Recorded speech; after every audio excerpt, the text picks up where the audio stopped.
ইনবক্সে মেসেজ আসবে কিন্তু সিন হবে না, রিপ্লাই পাবে না, পরে থাকবে ওইভাবেই। কেউ কেউ হয়তো অপেক্ষায় থাকবে, এই বুঝি আসলো অনলাইনে।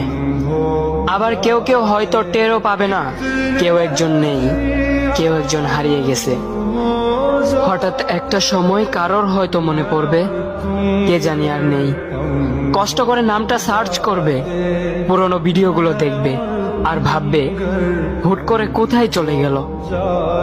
আবার কেউ কেউ হয়তো একদিন দুই দিন না পেয়ে ফ্রেন্ড লিস্ট থেকে আনফ্রেন্ড করে দেবে। যখন আমি থাকবো না তখন আমার স্মৃতি কারোর মনে পড়বে, হয়তো পড়বে, আবার হয়তো পড়বে না। তবে হারাতে হবে, হারাতে হয়, হারিয়ে যাওয়াই নিয়ম। পার্থক্য একটাই, কেউ আয়োজন করে হারায় আর কেউ হুট করে হারায়।